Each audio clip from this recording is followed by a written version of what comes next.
¿Qué tal amigos? Buenos días, bienvenidos miércoles 15 de junio. Estamos ya listos para empezar esta jornada informativa. ¿Cómo estás, Milton?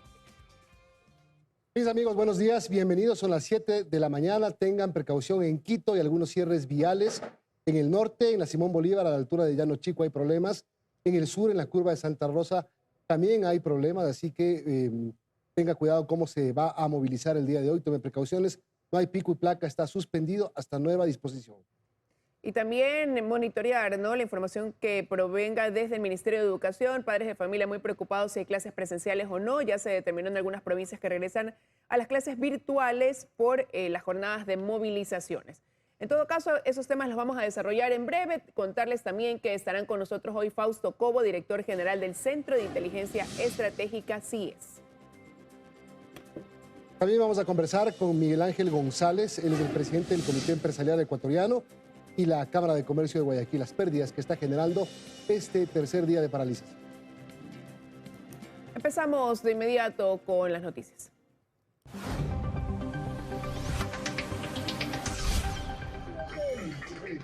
El líder presidente de la CONAIE, Leonidas Issa, está en las imágenes del momento en que es liberado.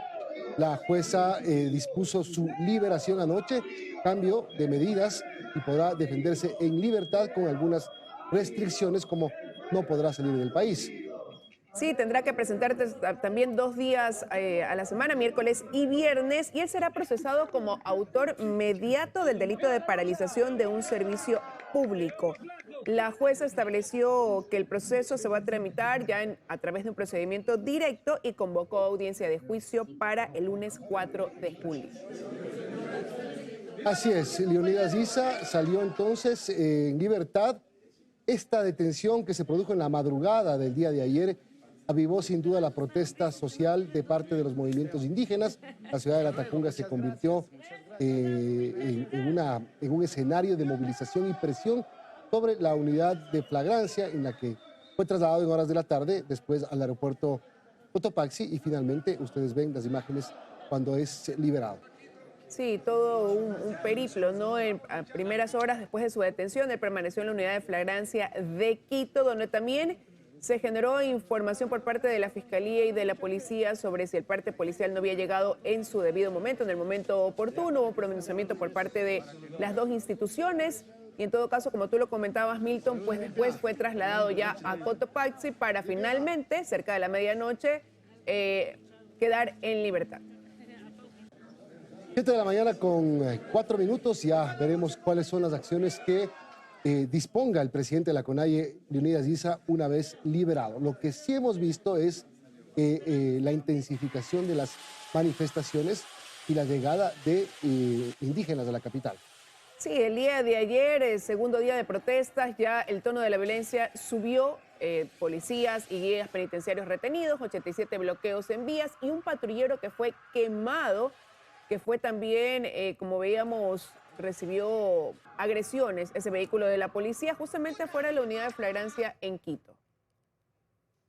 Así es, ustedes ven imágenes del vandalismo que cometieron ciertos manifestantes en diferentes sectores, especialmente de Quito. También hay reacción de la Policía Nacional, varios detenidos, varios excesos también cometidos por algunos uniformados, hay que decirlo. De parte y parte el tono está subiendo. Y ojalá esto no llegue a niveles alarmantes. Ya hay preocupación por lo que pueda pasar, ya hay personas heridas, ya hay personas detenidas, ya hay excesos de parte y parte, ya hay destrucción de los bienes públicos y privados. Y si bien este tono de violencia se da más en la capital y en partes de la sierra, Milton, en la costa, la tónica era diferente. Realmente relativa calma, pero el día de ayer, a partir del mediodía, comenzó a escucharse una serie de rumores de intentos de saqueo, lo que llevó a que locales comerciales, sobre todo en el centro de la ciudad, decidieran pues cerrar, dejar de atender, paralizar su jornada, y también algunas empresas e instituciones prefirieron enviar a sus trabajadores a casa como medida de prevención, como ya te digo, ante este rumor de intentos de saqueo que comenzó también a difundirse en redes sociales, incluso decían las autoridades utilizando imágenes del 2019. 7:05 y en Cuenca las protestas se tornaron violentas en la provincia de la Azuay. En algunas carreteras, por ejemplo la vía Molleturo-Cuenca, una camioneta de la Policía Nacional fue incendiada y como decimos, se está empezando a salir de control esta manifestación cuando se atenta contra los bienes públicos, contra los bienes privados, cuando la violencia empieza a subir de nivel. Esto ocurría ayer en la vía Molleturo-Cuenca. Sí, ya que hablamos de Cuenca, hay carreteras interprovinciales que están cerradas en más de 10 puntos, por ejemplo, Girón Pasaje, Cuenca Loja, Las Hogues, Biblián. Y también decir que en la tarde varias organizaciones se movilizaron por las calles céntricas de la capital Azuaya, mientras que la Unión Nacional de Educadores ha dicho que lo hará este jueves a partir de las 4 de la tarde en Cuenca, repetimos. Se calculan 26 millones de dólares en pérdidas ya por la paralización del sector productivo. ¿Qué pasa en la salida norte de Pichincha y sur de Pichincha hacia las provincias que limitan a Pichincha? Sector floricultor, por ejemplo, completamente paralizado. Los camiones no pueden circular. Vamos a ver qué pasa a esta hora en el centro de mando, en el EQ 911. Está Steffi Paz para contar los detalles. Sabemos que ya no nos van a mostrar las imágenes o las cámaras en las que se aprecien paralizaciones. No entendemos por qué. Lo que el país necesita es enterarse dónde están cerradas las vías para poder evitar circular por ahí. ¿Qué pasó, Steffi?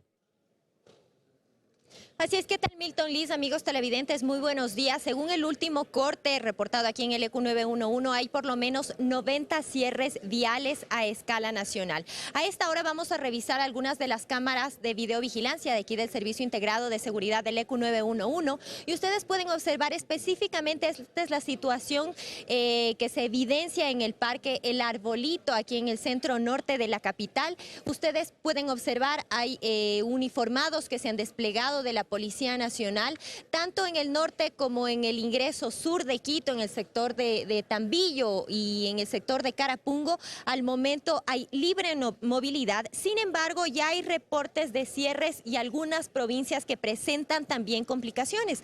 Para que nos cuente un poco más detalles, estamos con el director del EQ 911, Juan Zapata. Muy buenos días. Bueno, muchísimas gracias, buenos días. El corte que tenemos a 6 de la mañana, tenemos 79 puntos, ¿no?, en diferentes provincias, con un aproximado de 9.330 personas. La mayor complicación la sigue teniendo la provincia de Pichincha. Aquí, lastimosamente, nosotros tenemos más de 12 cierres y sobre todo Chimborazo, donde tenemos 10 cierres, ¿no? Es decir, quizás la novedad con la que ustedes empezaron también es el cierre, que es un sitio estratégico en la capital, que es el puente de Gualo.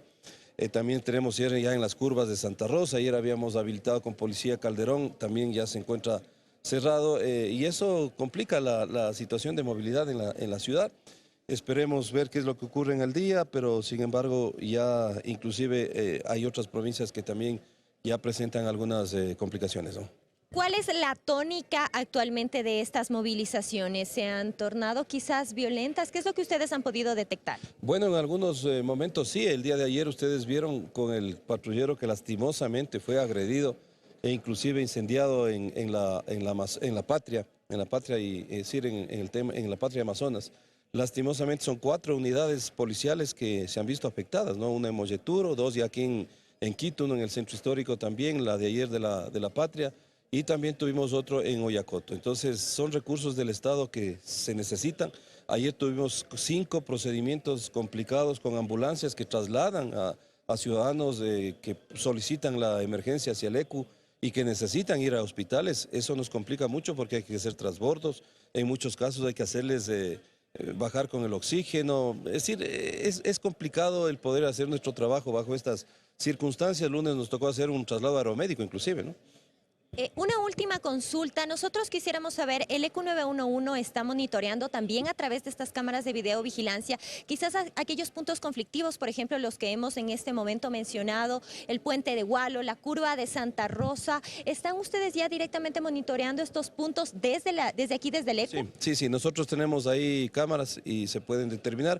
Como ayer se hizo el monitoreo exacto de todo lo que ocurrió en el Amazonas, por eso la policía pudo llegar al rescate y se identifican también personas, ¿no? No olvide usted que cuando Fiscalía nos solicite, esto pasa a cadena de custodia y pasa a ser prueba dentro de un proceso. Ayer en Guamote ya nos estaban tapando cámaras estratégicas también. Es decir, son cosas muy copiadas a lo que ocurrió en octubre. Esperemos que entendamos que estos son recursos para salvar vidas, para articular emergencias que van contra el crimen organizado. La videovigilancia es fundamental, así que esperemos que no nos destrocen, porque está para todos los ecuatorianos. Muchas gracias. Este ha sido el informe con corte a 6 de la mañana desde aquí, desde la sala de monitoreo del ECU 911. A las 9 de la mañana se ha hecho un llamado también a rueda de prensa del COE Metropolitano, en el que se darán a conocer algunas medidas. Nosotros nos mantendremos aquí en este punto para continuarles informando y si amerita el caso, realizar un nuevo enlace. Cuando son las 7 de la mañana con 11 minutos, regreso con ustedes, compañeros de estudio, que nos tienen más noticias. Muy buenos días. Buenos días, Steffi. No quedó claro si es que hay o quién dio la disposición de que no se muestren las cámaras que están, digamos, en los sitios donde hay cierres. ¿Se dio o no se dio esa disposición? ¿O se la cambió al aire cuando ya salimos después de haberlo dicho? Sí, decisión que debería ser aclarada, ¿no? Y rara también. Y continúan los cierres viales en la entrada sur de Quito. Los bloqueos que se registran ahora son de varios camiones, así que le damos el paso a Paul Cuello, que se encuentra en la Simón Bolívar, para traernos los detalles. Paul, buenos días. Gracias, Liz. Amigos, ¿qué tal? Buenos días. Así es, así amanece el sur de la capital, acá en la curva de Santa Rosa. Esto es en entrada de la capital. Como pueden observar, varios camiones están obstaculizando la vía de ambos lados, tanto del norte como en el sur. Como pueden observar, son alrededor de 300 camiones que están desplegados acá, paralizados, justamente interrumpiendo este acceso vial, este importante acceso vial del país. Reiterarles y algo muy importante contarles, son un grupo de representantes del transporte pesado. No es la dirigencia como tal, es un grupo que representa, según nos mencionaron, el 80% del transporte pesado a nivel nacional. Y hacen 5 pedidos, no se aplican a las medidas de los indígenas, sino que sus pedidos son otros, y hacen 5 pedidos específicos al gobierno sobre el tema de la seguridad, porque debido a los últimos acontecimientos han sido asaltados en las vías y están solicitando justamente eso, mayor resguardo por parte de las autoridades. Otro de los pedidos es que baje el incremento de la gasolina. Otro es el de los peajes, que se reduzcan precisamente los precios de los peajes y que les elimine precisamente a los dirigentes que no les representan, manifiestan, porque han hecho pedidos y los dirigentes no han acogido, no se han acercado a las autoridades a dialogar sobre estos temas. Son alrededor de, como les manifestamos, de 300 camiones que están acá en la curva de Santa Rosa. Esto es al ingreso de la ciudad capital, que están obstaculizando la vía. Pero no es el único cierre en este sector. Más adelante también hay otros cierres, focos de manifestantes, eso sí, indígenas, que se encuentran ahí apostados justamente en plena avenida e interrumpiendo el paso. Por aquí, el día de ayer, contarles que a eso de las 7, 8 de la noche llegaron camiones llenos de grupos indígenas que llegaron hasta la capital, que llegaron hasta la ciudad capital, y según entendemos, y nos han manifestado también algunos comuneros de acá, hay otros grupos que están intentando avanzar hacia la capital. No vemos presencia de la Policía Nacional, vale la pena mencionar. No vemos acá ningún miembro de la Policía Nacional. Y como pueden observar, hay quema de llantas, quema de ramas también a lo largo de esta avenida importante. Reiteramos, es un grupo de transportistas pesados a nivel nacional que están haciendo otros pedidos al gobierno. No se unen a los pedidos de los indígenas, sino son otros pedidos que hacen este grupo del transporte pesado. No se han generado enfrentamientos por el momento, porque como les manifestamos, no hay presencia de la Policía Nacional, pero nosotros nos mantendremos acá para contarles más detalles. Milton, Liz, ustedes con más. Amigos, buenos días. Buenos días, Paul. Muchísimas gracias por ese reporte desde la Simón Bolívar. Milton. Así es, de la parte sur. Vamos a la parte norte. Bueno, ni tan norte, porque ayer el cierre era en Calderón. La policía tuvo que habilitar sobre el mediodía. Estamos un poco más hacia el centro, digamos, en la Simón Bolívar, en el sector de Gualo. Natalia Jiménez, cuéntanos cómo está la situación que empezó con bloqueos. ¿Qué tal, compañeros? Así es, estamos exactamente en el puente de Gualo y ustedes pueden observar cuál es la situación.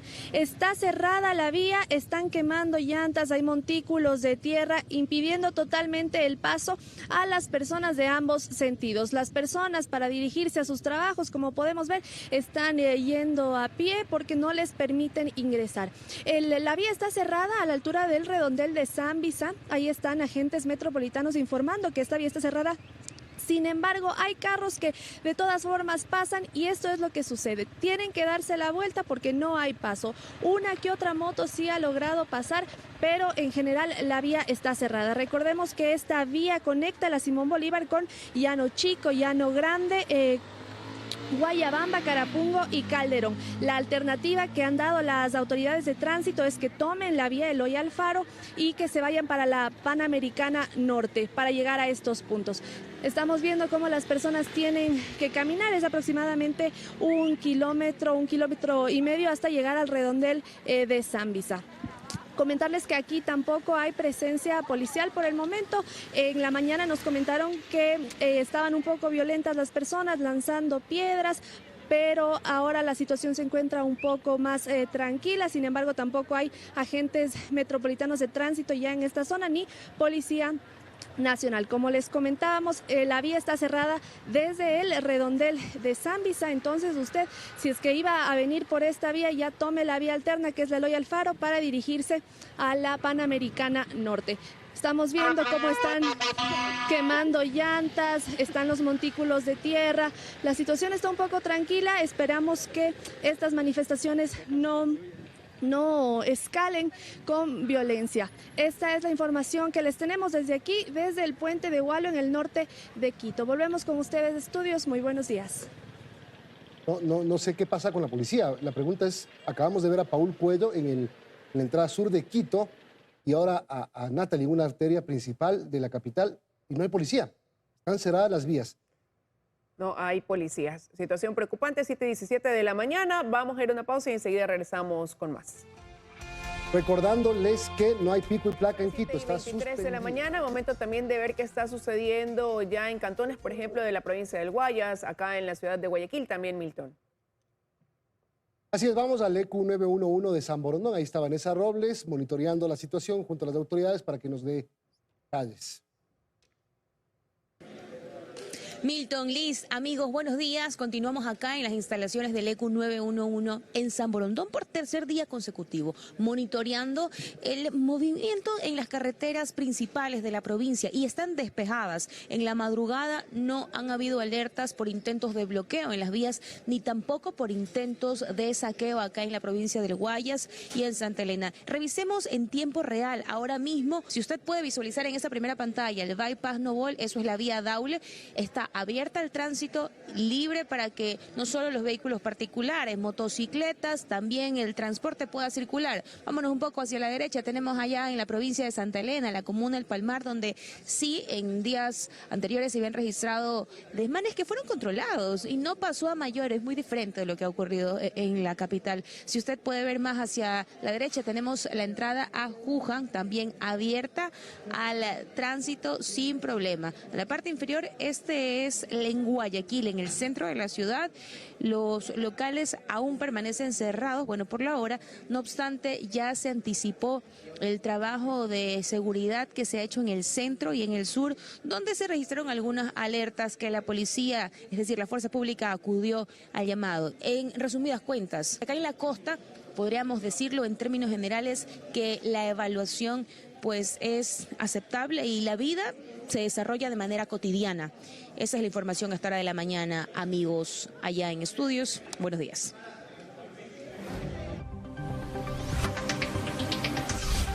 Y el día de ayer inició la audiencia de habeas corpus con la que el ex vicepresidente Jorge Glass espera cumplir en libertad las dos sentencias ejecutoriadas. Su defensa, pues lo que ha argumentado nuevamente es deterioro en su salud. Dice que lo que él padece debe ser tratado médicamente en libertad, pero hubo ciertos inconvenientes en esa audiencia, Milton. Dos amenazas de bomba, una muy temprano y una sobre el mediodía, hicieron que la audiencia se suspenda y no se lleve a cabo. Son las 7 de la mañana con 25 minutos, vamos a hacer una pausa y regresamos ya con las entrevistas. Va a estar con nosotros el director general del Centro de Inteligencia Estratégica, el coronel Fausto. 7:32, saludamos al coronel Fausto Cobo, él es director del Centro de Inteligencia Estratégica, el CIES. Coronel, gracias por acompañarnos.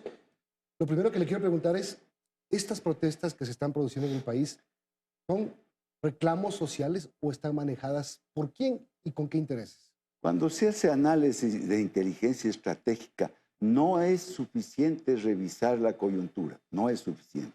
Es necesario, pero no suficiente. Hay que ir a las fuentes primarias, la historia, por ejemplo. Queremos que se repita lo que sucedió en octubre del 2019. La persona que está en el suelo es un prestigioso periodista de este medio. El País, Freddy Paredes, alevosamente recibió un piedrazo por la espalda. Bueno, hoy lo tenemos en Bogotá, por si acaso. Mire, Pero usted, perdóneme, le quiero mostrar esto que usted trae. Claro. Esta es la portada del libro de Leonidas Issa. Es que esa es una fuente documental. Es una fuente estructural, porque está allí. ¿Qué tiene que ver el libro de Issa con el paro de hoy? Porque se está repitiendo la historia. Eso es lo que pretende. Mire esto. El terror y la crisis son ante todo maneras de gobernar, consigna de la deconstrucción marxista. Quieren convertir, dicen en el libro, al Ecuador en un estado mariateguista de comunismo indoamericano. Queremos eso la mayoría de ecuatorianos, pero no solo eso. Mire lo que dice la consigna en el libro, escrita, documental. Si esto no se arregla, guerra, guerra, guerra.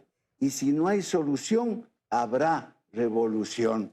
Mientras el Estado ecuatoriano declara la guerra al narcotráfico y al crimen organizado, bueno, estos señores que no sé quién les ha dado la atribución de tutelar la democracia, dicen que si esto no se arregla, guerra, guerra, guerra entre ecuatorianos. Una minoría declarando la guerra a la mayoría de ecuatorianos. ¿Sabrán cuál es el concepto de guerra? Sí lo conocen. Empleo violento de la fuerza. Eso es lo que pretenden. Por eso, estas no son actos de protesta social ni de resistencia. Esta es una declaración de guerra a la democracia, no al gobierno de Guillermo Lasso. Van más allá. Declaran la guerra a la república, a las instituciones del Estado, a los derechos de la gran mayoría de ecuatorianos. O no están vulnerando los derechos a la movilidad, o no están vulnerando los derechos a educarnos, a que nuestros hijos se vayan a la escuela, a los colegios, a que vayan los enfermos a los hospitales.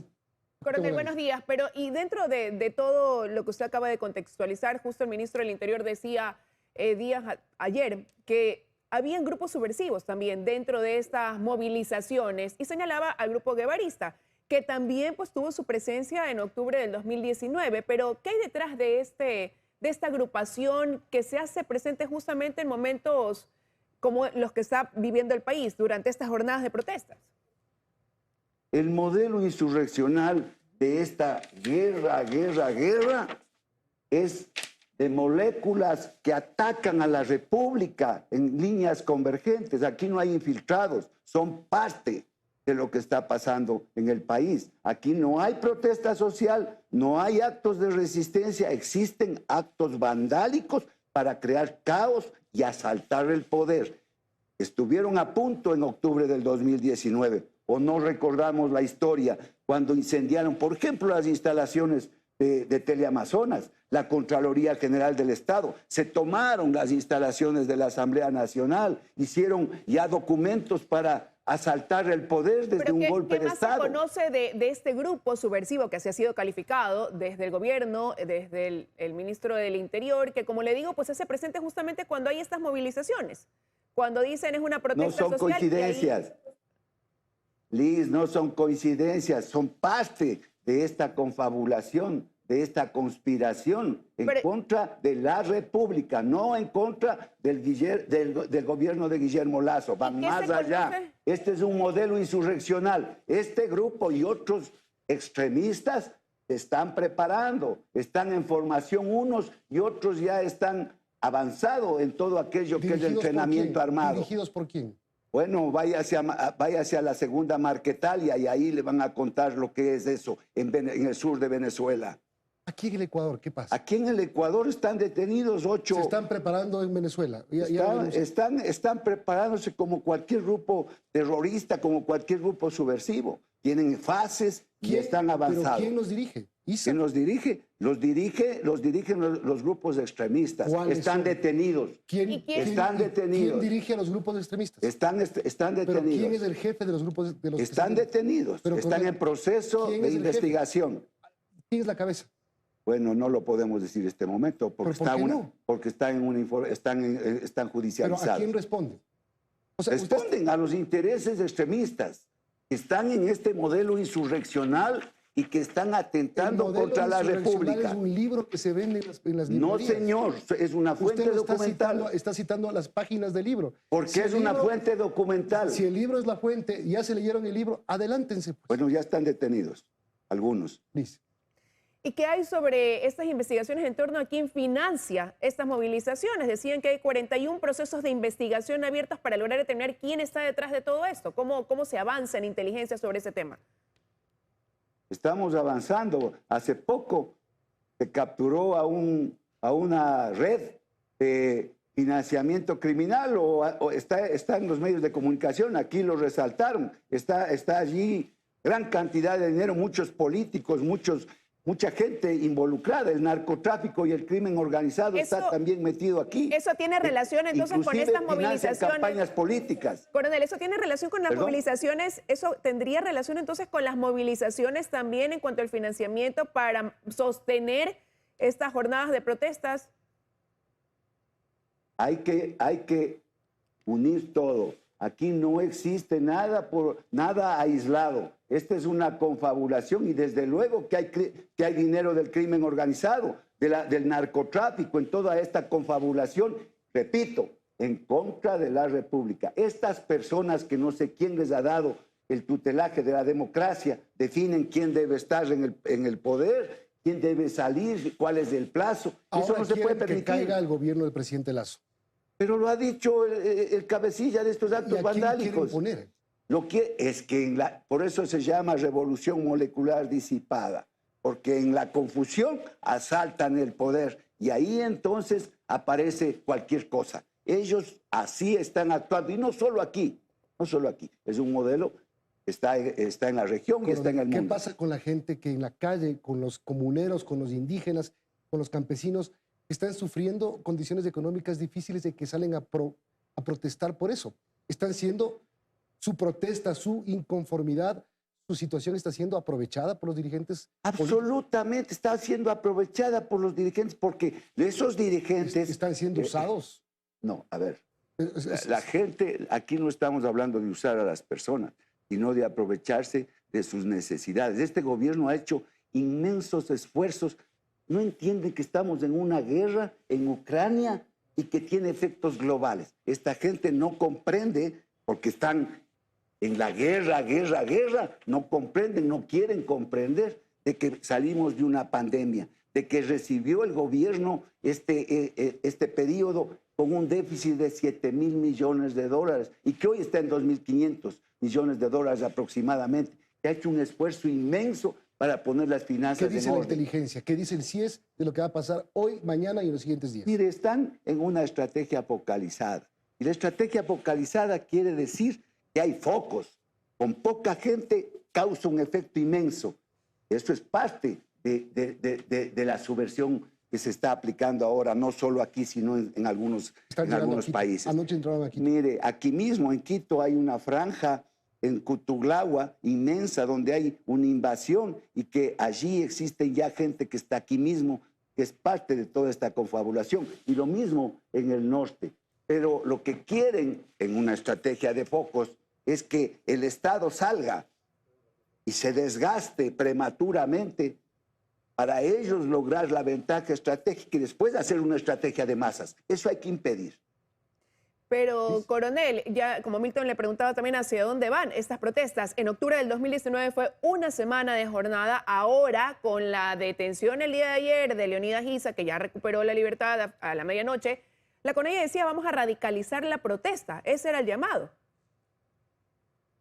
Bueno, eso están diciendo y está aquí escrito en el libro, por fases. Pero lo que está focalizado ¿Y a dónde ahora, van? ¿hacia dónde Van a pudiera asaltar, derivar? quieren o intentan asaltar el poder. Hacia allá van. Hay que impedirlo. No hay que repetir la historia. No hay que permitir que Quito sea, Quito, luz de América, se convierta en una ciudad en llamas, sitiada, aterrorizada. Lo que han hecho en estos 2 días realmente es una brutalidad. No se puede con palo a los servidores públicos subirles en un camión y secuestrarles. No se puede invadir a la propiedad privada. No se puede llegar a una finca de flores, sacar a los trabajadores, agredir al que es y al que no es. Están repitiendo cosas del 2019, coronel, y el gobierno no lo está... Lo está haciendo, lo está haciendo. ¿Cómo? ¿No lo está evitando? Lo está Usted lo acaba haciendo, de decir. lo está haciendo. Siguen ingresando a las fincas, haciendo lo mismo que hicieron en 2019. Siguen impidiendo el comercio, a lo mismo que en el 2019. Están entrando a Quito. Ayer vimos camionetas entrando a Quito, lo mismo que en el 2019. Usted dice, Milton, con todo respeto, no se ha hecho nada. Un punto de inflexión. Perdón, es que aclaremos. No dije no se ha hecho nada. No lo está pudiendo evitar, dije. A ver. Es diferente. Mire, un punto de inflexión y una decisión valiente, sin cálculos políticos.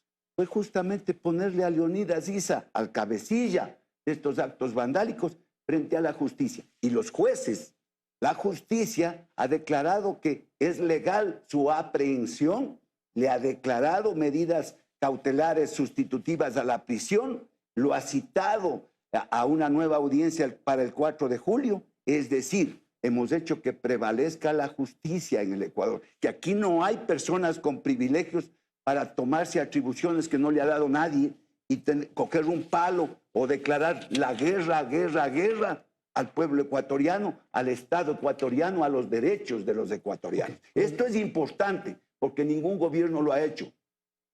Hay que enfrentarlos. Gracias, coronel. Fausto Cobo, director del Centro 48 de la mañana nos acompaña Miguel Ángel González, el presidente del Comité Empresarial Ecuatoriano y de la Cámara de Comercio de Guayaquil. Bienvenido. Bueno, también importante conocer el balance en pérdidas económicas que va dejando estos 2 días de paro. Hoy entramos al tercer día de movilizaciones. Hola Liz, hola Milton, qué gusto estar en el programa. Un saludo para ustedes y para todos aquellos que nos están viendo y escuchando en estos momentos. Balances son pérdidas y es triste decirlo, ¿no? Si tomamos en cuenta estos 2 días, se hacen estimaciones de más o menos 20 millones de dólares de pérdidas en ventas. Algunos sectores, el exportador, por ejemplo, habla de 3.5 millones de dólares en exportaciones perdidos. El sector de las flores habla de 2.5 millones que se pierden. Si nos comparamos con octubre, que estaría muy mal hacerlo, pero si nos comparamos con octubre del 2019 se hablaban de 50 millones de dólares en ventas que se perdían por cada día de paralización, lo cual es terrible. Por eso nosotros desde el sector empresarial rechazamos rotundamente cualquier intento de paralización o desestabilización en el país. No puede ser que saliendo de una crisis, de una pandemia, de una situación dura, estemos retrocediendo, paralizando la economía del país. Ecuador sale adelante y se desarrolla trabajando, no paralizando. El caos, el vandalismo, el saqueo, el chantaje es una pérdida para el país. Milton. Buenos días, Miguel Ángel. ¿Cómo lo van a evitar? ¿Qué dicen las autoridades? Por ejemplo, en sectores estratégicos, neurálgicos de la producción. Por ejemplo, producción florícola en el norte de Pichincha, en el sur de Pichincha, donde se producen los cierres viales más fuertes. ¿Cómo se soluciona eso? ¿Cómo la gente logra entender que si se pierden 3 millones diarios en producción, el trabajo de la misma gente que está obstaculizando se pierde? Totalmente de acuerdo. Se está trabajando en coordinaciones con las fuerzas públicas para poder reportar dónde están los desmanes y que la fuerza pública vaya en ese instante a controlar los problemas que se van dando. Pero sí, es inconcebible que estemos retrocediendo de esta manera o que se quiera paralizar o destruir en el país. Hay que tomar en cuenta que un día de paralización es un día de pérdidas de ventas y eso se traduce en pérdidas de empleo y eso es lo más importante que tiene que tomar en cuenta la población. Pero estamos saboteándonos los mismos ecuatorianos la recuperación económica, la reactivación. Por un lado está el que no puede, porque hay los desmanes, porque está cerrado la vía, y por otro lado el que por prevenir también paraliza su trabajo, como ocurrió ayer aquí en Guayaquil entre la serie de rumores de saqueos. La jornada a mediodía se paralizó, cerraron las puertas, los negocios, trabajadores a sus casas. Claro, cuando hay incertidumbre y cuando hay un trauma del pasado, pues obviamente un rumor pues enciende una mecha y la gente se paraliza y empieza a cerrar los locales.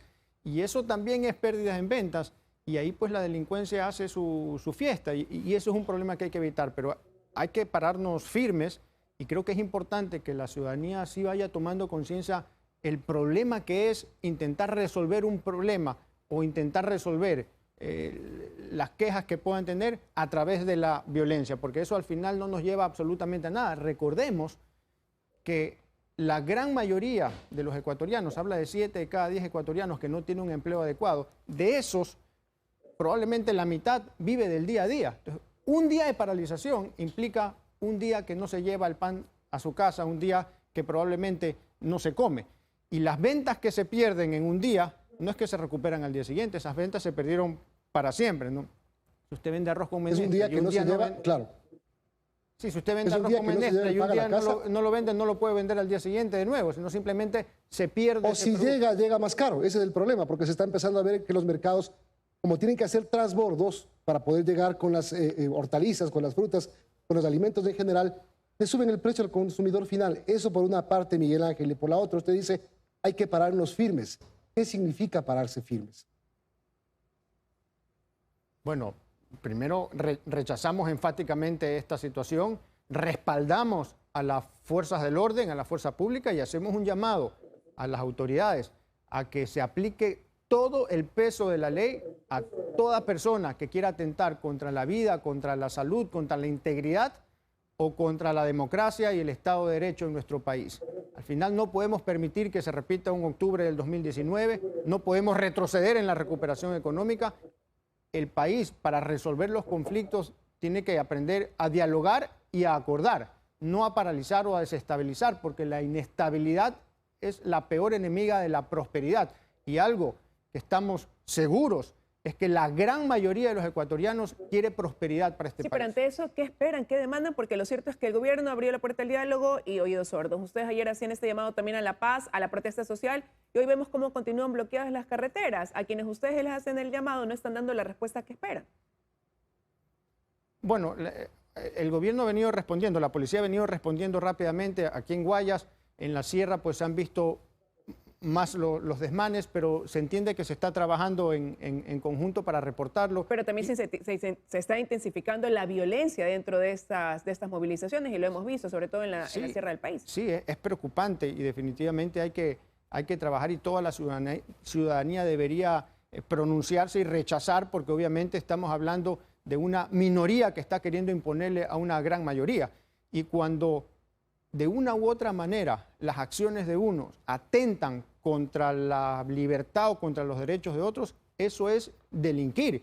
Y por eso hay que llamarlo con nombre y apellido.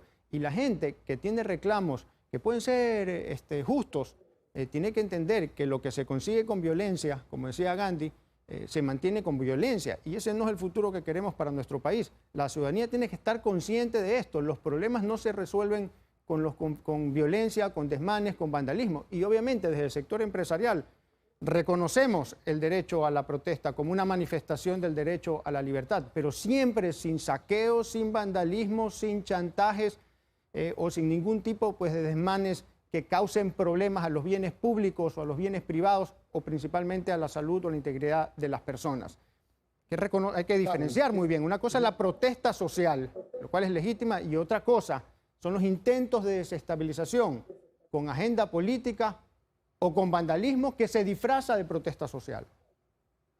Claro, no es lo mismo el derecho a la protesta que el derecho a te saqueo, el derecho a te agredo, el derecho a no te dejo trabajar. Eso no existe. ¿Cómo van a hacer? ¿Qué piensan, qué solución le piensan dar o buscar? Por ejemplo, los floricultores ya bastante han tenido con la guerra en Ucrania, el San Valentín y todo lo que ha pasado, que no han podido. Hoy bloqueados. Con los bananeros, por ejemplo. Le doy ejemplo de dos sectores más complicados de la cuenta. ¿Qué pasa con el resto? ¿Cómo lo van a hacer? Bueno, cada uno de los sectores particulares pues va a emprender medidas legales, denuncias legales para poder pues de una u otra forma contener este tipo de situaciones. Se van a fortalecer también pues con seguridad privada y todos tomaremos medidas para hacer frente a estos problemas. Porque la verdad también, Milton, es triste, ahora que hablábamos de las cifras, es triste que estemos conversando o haciendo estimaciones de cuántas ventas se pierden, porque justamente lo que queremos erradicar es eso. Lo que tenemos que ponerle fin es a las pérdidas económicas de nuestro país. Ecuador no se puede dar el lujo de hablar de que se pierden 100 millones, 20 millones, 80 millones. Ecuador no puede perder ni $1. Ya hemos perdido bastante en esos 2 años de pandemia. Así es. Lo que necesitamos es seguir reactivándonos en el país. Gracias a Miguel Ángel González por habernos acompañado esta mañana aquí en el espacio de entrevistas. Tenemos ya que despedir, Milton. Con eso estamos ya concluyendo. Nos despedimos. Hay 80 bloqueos a nivel nacional. Tome precauciones cuando se movilice en la capital de la República. Obstrucción en el sur, obstrucción en el norte. No hay pico y placa, no hay clases, hay transporte público de manera irregular pero funcional.